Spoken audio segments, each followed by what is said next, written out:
are essential for all of our survival. And the fact that we're still drilling for new oil in the heart there of the Amazon is absolutely crazy. But again, it links back to the finance, or at least the finance that didn't happen at COP, because so many of these countries can't just stop because they're drilling and expanding extraction, whether it's for oil or for other extractivism, just to feed their debt. And so how do we support countries in moving to a better economic pathway that also recognizes the rights of Indigenous people? These are the critical questions of our time. And I think the work there is really starting to bring forward coalitions and answers. So I'm super excited about it.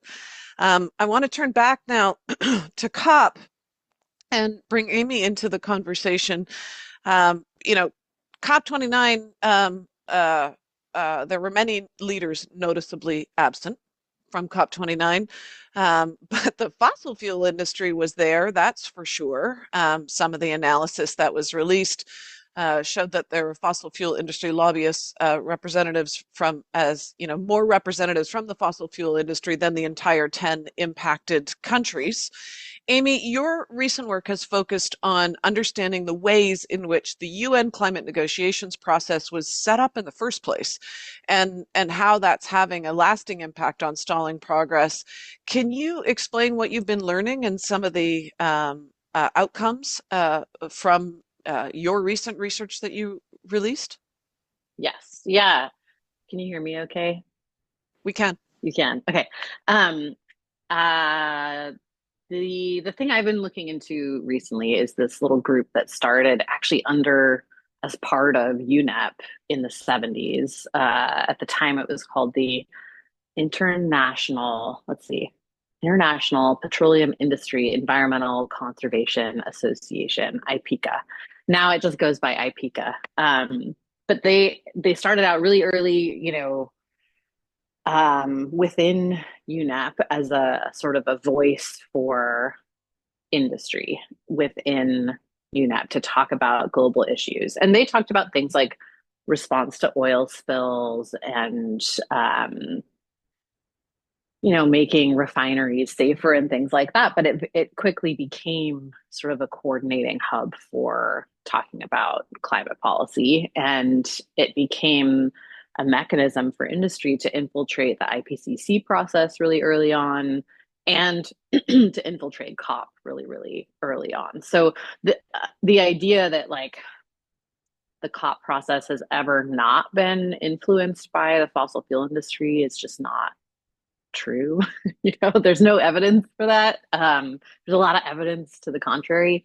And in a lot of cases, what we found was that oil executives, would turn up at these things and not even identify as like an Exxon or a Shell or a Chevron staffer, but as a member of IPECA, which, up until the mid 90s was part of UNEP. It spun off as its own NGO in 1995 that has UN consulting status. So it is still they're right there in the IPCC plenary sessions. They're there at COP every year. They bring a huge delegation, and it's a way for staff to hide. So even when there was this rule passed at the last COP that, okay, now you have to identify yourself as a fossil fuel lobbyist, right?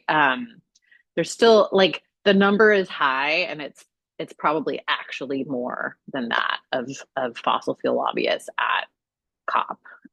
But even I would say even more importantly than that is they're coordinating all year long in the lead up as well, and they're using the UN to interact with a lot of the same people that are negotiating at COP every year, and they're having these little pre-conferences to get ready for COP every year. So it's very, very co-opted, and only getting more so, I would say.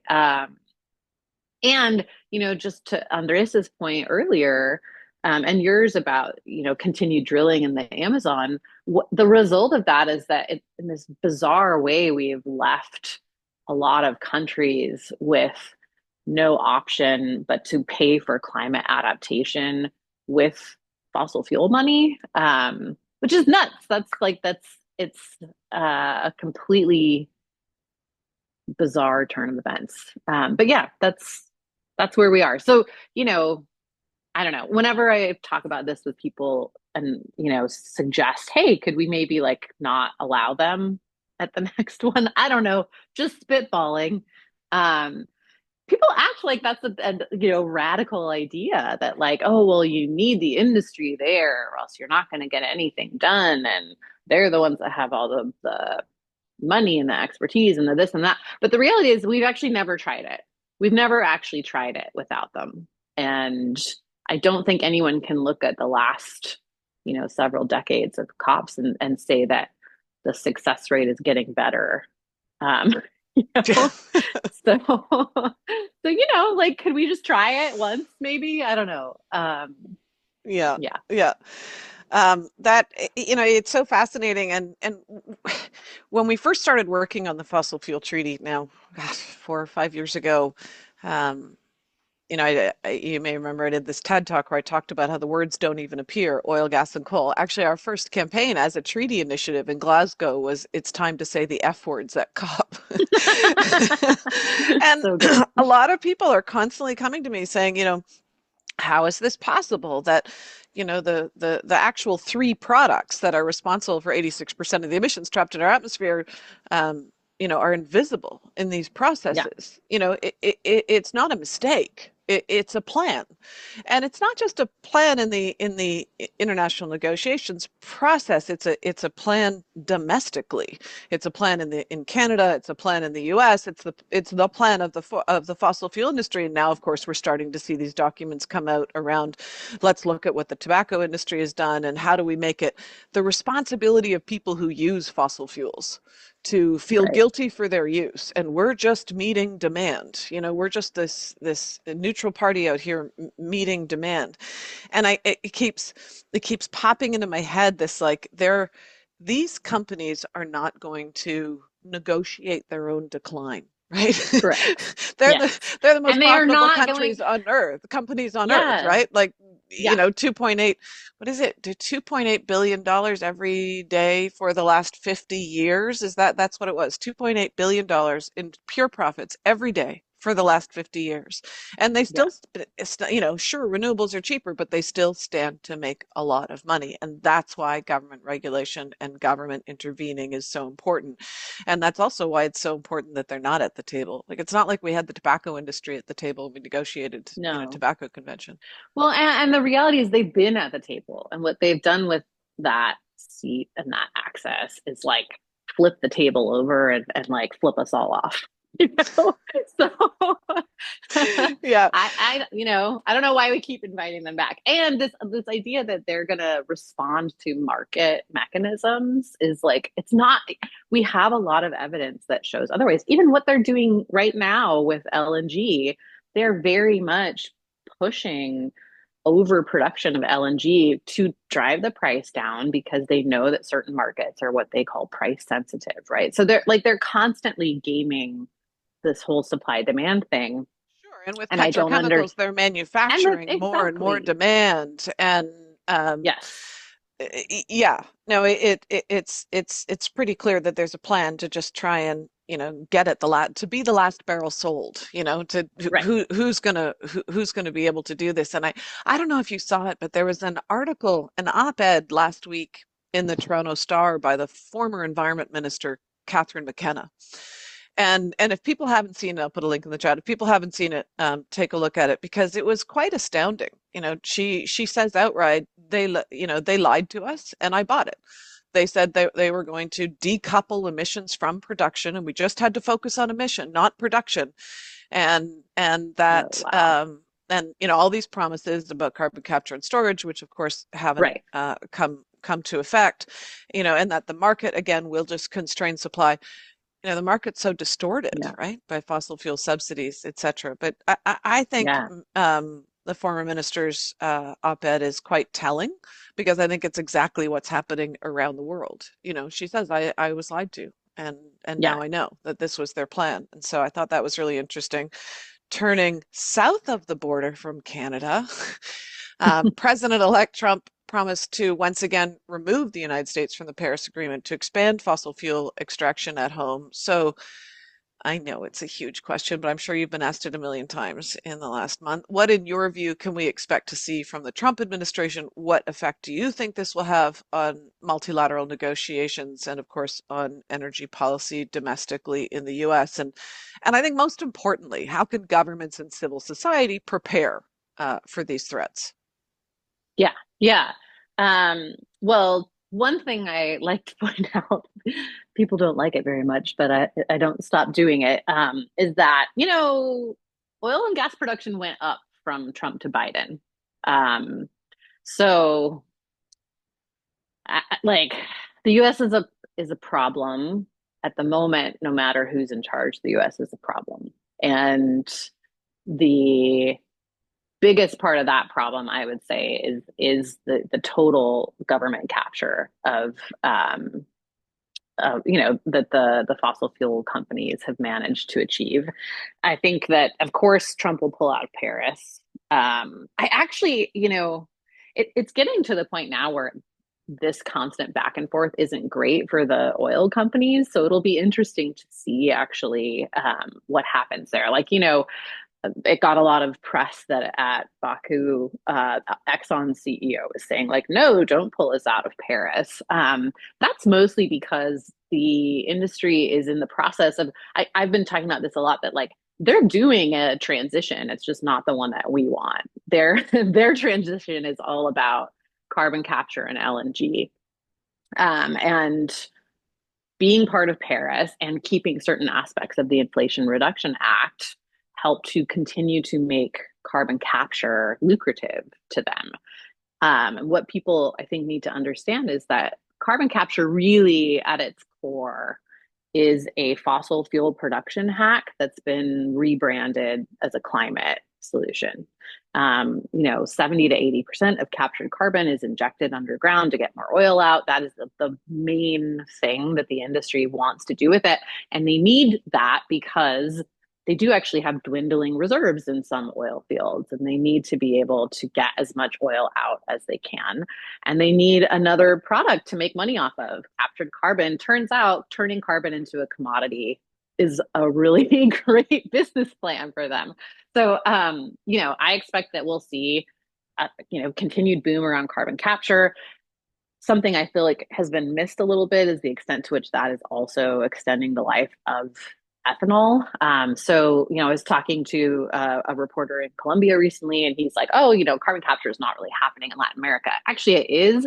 It's a big part of the sustainable aviation fuels boom. So if you connect ethanol to carbon capture, all of a sudden it's a sustainable fuel, even though it is, clearing massive amounts of forest, and it's wildly inefficient, and it comes with its own emissions and all of that stuff. So it's like, bio-based fuels. You've got industrial ag now teaming up with the fossil fuel industry in this kind of horrible combo, and carbon capture and LNG. That's I think what we're seeing in the years ahead. And the US is going to continue to drive that. And I think the one maybe silver lining is that, these are global companies. They can be held accountable outside the US too.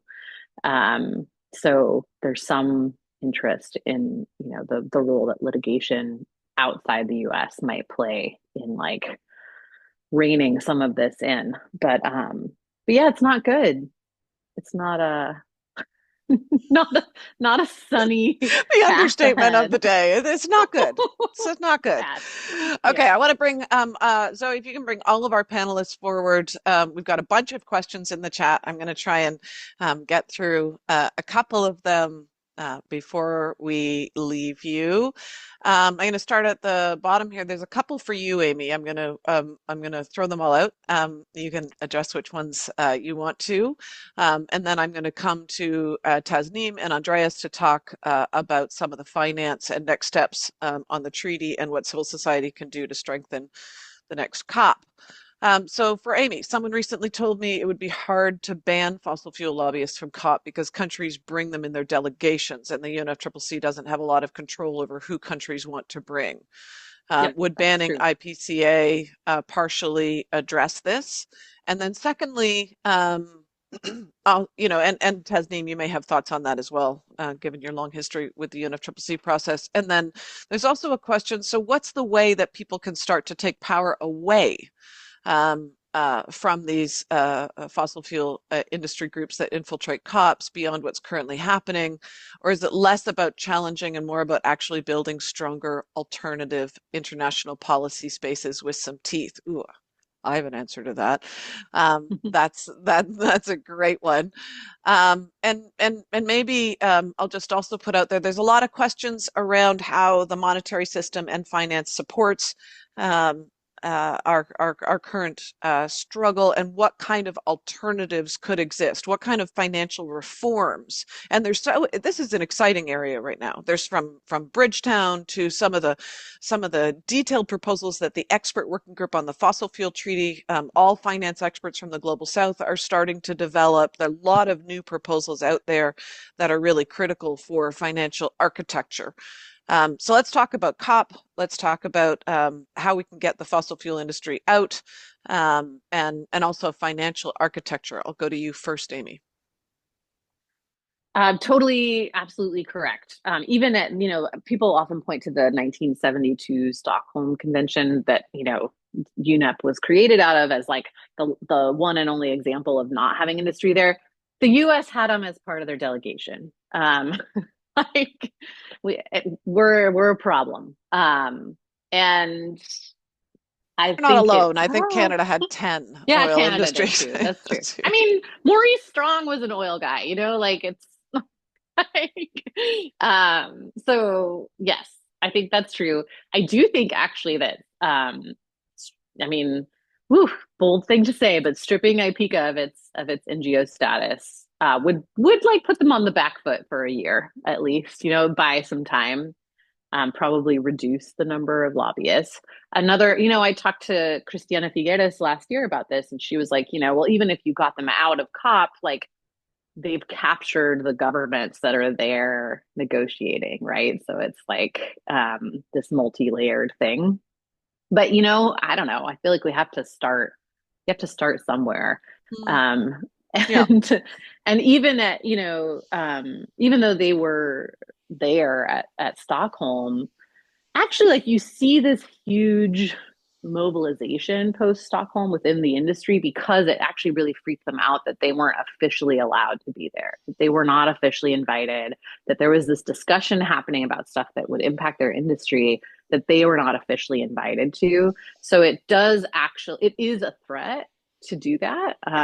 And whether they find some ways around it or not, I think it's important to make that threat, because right now they're just like, no one's even trying to do anything to them. So Yeah. yeah. And it was interesting. I'll just say a Canadian minister say to me, but support, these are good people. These are people who and who our families know and who Doesn't really, matter. Exactly. And when I said, yeah, they're Everyone's good, got they're a good, mom. Doesn't matter. Yeah. they're good people. There are lots of good people in the fossil fuel industry. Andreas was one of Yeah. them, a petroleum engineer. And the good people stuck in bad systems. And sure, like, I had someone from an oil company recently say to me, "What do you want me to do?" And I said, "Use your knowledge into transition into other systems then." Like, no, it's not okay to be a good guy inside, or gal inside the oil industry now, because there's no way to do it right now. It's about a managed decline. So if you can't create that conversation within your company or your industry about how we're going to stop expansion and manage decline in an equitable way, then you need to be focusing on building the good stuff. And that was, pretty controversial. Tasneem, let's bring you in here on how do we reform these processes, and maybe I can also ask you to segue a bit to what are the most exciting and interesting financial and necessary financial proposals that you're seeing out there. Great. So thanks for this. I mean, I think that it's important to recognize and acknowledge that, in fact, there is work happening and there is pressure taking place in terms of the participation of fossil fuel lobbyists at these COPs. So you would be aware, for many years now, the Kick Big Polluters Out campaign, growing in size, taking action through the year, but at the COPs as well, having a very visible presence. And in Baku itself, there was this wonderful action with the head of a snake and, consistent pressure, shining a spotlight on the presence of lobbyists there. And that's always an important thing to do. Transparency is something that is necessary so that we can take action around it. And at the same time, I need to also share with you that for the past few years, we've been engaging with the UNFCCC Secretariat about this conflict of interest that exists.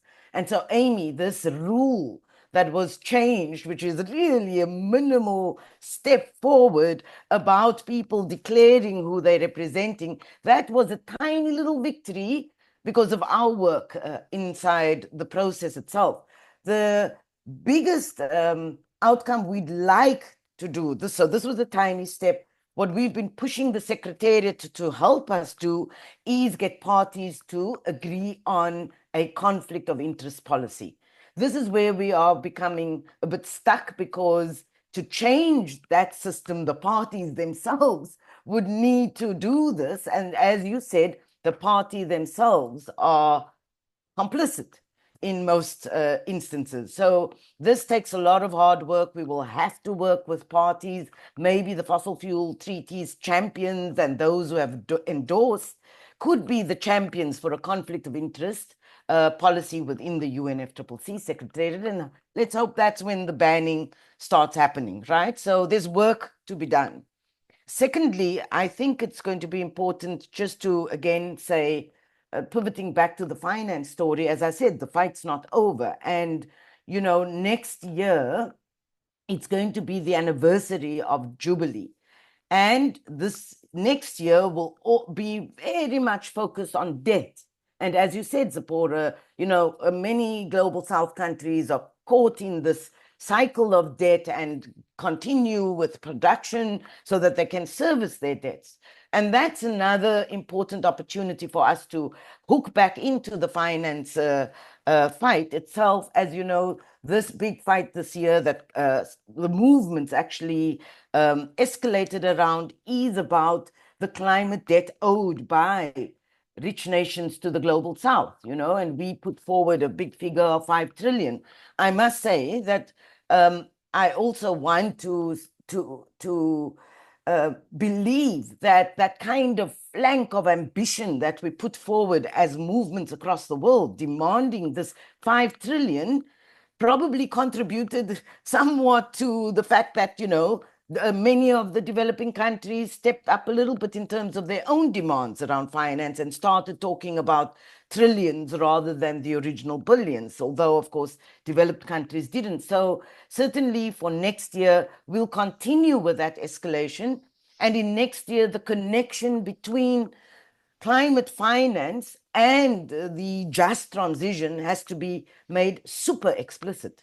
And we are hoping that we can come back into that fight towards Belém, where we forefront the issue of the urgency to move quite dramatically on just transitions. And yes, Zep, I think it's important, the critical role that the Fossil Fuel Treaty can play in this regard, because in those transitions, the fact that countries are probably still resisting, and I talk about global South countries and big producing countries in the global South, is that there's no comfort necessarily that there will be an equitable approach to that phase out and to that transition. And there's been really good work also done by civil society last year about extractives equity, where one could actually say, quite clearly in terms of equity and capacity, these countries need to go first, these countries can go next, etc. And if we do not have that, as a framework, and which I believe a fossil fuel treaty can actually embed and really, look at equity, look at justice as a starting point, conversation within a treaty, we're not going to see movement. I can say to you very clearly that the only reason we managed to secure the outcome with the language of transitioning away from fossil fuels in a petrostate country like the UAE at COP28 was exactly because we as civil society were forefronting the issue of equity. And here we have a lot of hard That's work right. to zip. So yeah, Yeah. the fossil fuel treaty, to me, if that is the big story to win support for the endorsement by many of our global south countries, especially, it would be off the back of, assurances that this is the big issue that we all have to grapple with. And of course, financing that transition and that phase out is the big leg in which to achieve justice on that. Thank you. So much there. And if folks are not familiar with it, the Civil Society Equity Review reports on a managed production decline and equity and justice within that are available on the resource section of the Fossil Fuel Treaty website. We'll put a link in there, as well as a number of new reports that the Fossil Fuel Treaty has commissioned over the past year, and a new one coming up, several more in 2025, specifically on debt, etc. Trying to kind of pull apart some of these proposals and what they could look like within a fossil fuel treaty. Andreas, can you tell us a little bit about what the Research Hub and the Expert Working Group are working on within a fossil fuel treaty? What kind of mechanisms on finance and ensuring equity in the managed decline? Claro que sí, Sephora. Of course, yes, Sabra. Well, the first thing is essentially to take the Tasmin words in terms that the initiative of the fossil fuel non-proliferation treaty tackles fossil fuels in an orderly fashion, just to have all of these historical perspectives into account, especially for the global south, like Colombia, for instance, that we've talked a lot, where they have a great dependence of 55% of the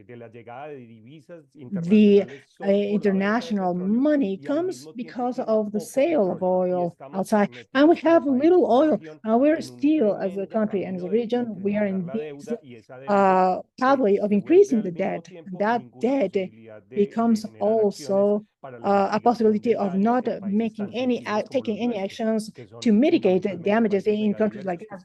Our countries are mega diverse and are very sensitive to the climate crisis. So taking into account all these conditions as from the treaty, and we're working on these proposals, I think that we must be clear about this. How should we pay the debt a pathway towards an effective climate action? This is the part that we work. We are making agreements related with jet fees, and these jet fees imply more debt to our countries, even if we want to phase out fossil fuels. So there is a great place for discussion and a great interest that we are having from the treaty to create these pathways. As Efren mentioned, we are doing this in terms of the research working group in just transition and how these just transitions must be set up from the current economic model. And we are also looking for complaint from different countries like Colombia. We're trying to say, okay, we need this pathway to solve the debt in order to create actions and phase out fossil fuels. Now, this condition is used within the country itself because it is interesting if we see what is going on the one hand, the Colombian position, internationally speaking, which is applauded and has a great leadership, but inside the country, it is used as a way to break down the Petro Marquez actions, because it depends a lot on fossil fuels. So it is crazy to take to sustain the new contracts of oil in the country. So these two actions must be solved through different conditions of data to have economic flows from the north to the south, and that aim at pay this ecological debt, which is essential in this discussion. And all these points can create that effective climate action that we need in all the countries. And this is the rationale of actions around the orderly phase out of fossil fuels. Mm. Thank you, Andreas. There's so much here, and I know we're over time. A couple of people have already had to drop off. I want to address a couple of questions that came up in the chat. One is the language. Someone said, can we have a simpler name? I hereby give you the right to just say fossil fuel treaty, because especially when we're tired, fossil fuel non-proliferation treaty is a mouthful. That is true. Partially, we used the word non-proliferation when we founded to create the conversation about needing to stop the stockpiling, needing to stop expansion, but increasingly around the world where the campaign is active, I think, in close to 50 countries now. It is just fossil fuel treaty. We actually have civil society groups that have endorsed the treaty now in 117 countries, very active campaigns in about 50. Before I go though to wrapping up, I want to address a couple of more questions. There's been a bunch of questions around communications in the chat. Why don't people know? What do we need to do, etc. You know, what we're learning, especially in the last year with that amazing report from Potential Energy. I'd suggest people look it up. It's where the kind of protect what we love frame emerged from. Polling in 20 countries. And you know, look, what we know is people are motivated by opportunity. They're motivated by engaging in their values and actually not in the facts. You can ask people whether they support a policy and it'll come low. When you say, will you support this policy if it protects what you love? There'll be a high measure. There's some of us that are a bit geeky around policy. The majority of the world actually isn't, and they just want to know that they're going to be safe and that their families are going to be safe and secure. And so when we talk about climate communications and we talk about communications around these issues, we need to remember not to dumb down the language, but to relate what we're talking about to the outcomes that it will create in the world. People are motivated by a world that is safer and more equitable. And you know, a friend of mine who's a marketing expert always says, stop selling the plane ride, sell the beach. What's it going to be like when you get there? So I think that's in part what we need to do more on the communications. Several people have asked about finance and what to do about finance. There are a growing number of banks that have joined the Fossil Fuel Treaty. We now have 25 banks and a business program that has started. If businesses endorse the treaty, they actually have to meet the high-level expert group criteria on net zero plus on our website. So we can't just be a house for greenwash, but those businesses that have endorsed have met those criteria and they're at the leading edge. And the person who asked the question, you're right, we're not seeing this from other major businesses who are and banks who are still investing in fossil fuels. So what can you do? Join us at the Fossil Fuel Treaty. Make this campaign your own. There's no one way to campaign for a fossil fuel treaty. Join groups who are working on divestment around the world. Someone mentioned the campaigns in the US, Third Act, and others. Absolutely. And the treaty campaign is a directed network campaign. So this is not about do you support this campaign or other campaigns? It's about how can we integrate, how can we support each other and campaign together for domestic outcomes, for outcomes in the bank, and ultimately calling on your governments to endorse and start negotiating a fossil fuel treaty. So there was a question from folks, what should civil society do? What's the call now?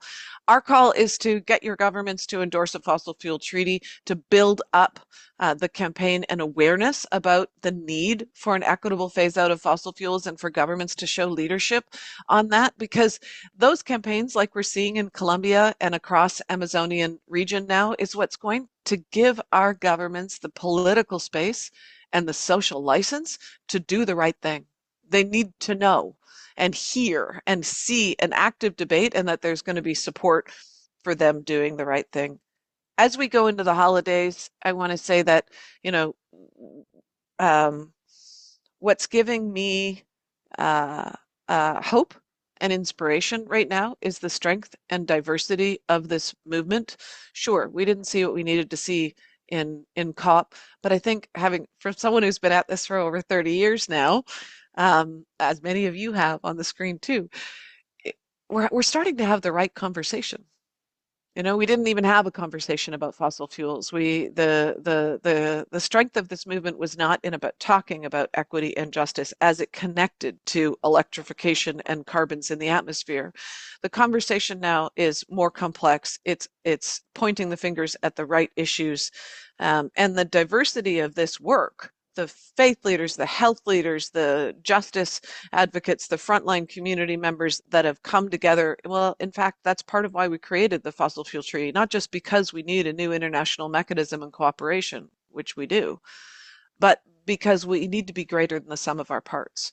This is the most powerful industry on earth, and together we are stronger than apart. And I think that's what we're seeing from this growing movement around the world. So, what can you do? Make it your own. Let us support you in developing your own campaigns domestically to stop the expansion of fossil fuels and to support the Fossil Fuel Treaty. Thank you so much to our speakers, Andreas and Tasneem, who have shone a light onto what needs to happen and what we can learn from what has happened in the last couple of months. And thanks to all of you for all of your work. This is a movement, not an organization, and working together is how we're going to make great strides in 2025. So wherever you are, whatever you celebrate, happy holidays, and hope that some time with your families and maybe in nature brings some light into your lives. Thank you so much for joining us today. Thank you. Thanks, Taz. Thanks, Andreas. Thank you. Bye-bye. Thank you, Seth. Thank you, Taz. Bye. Bye.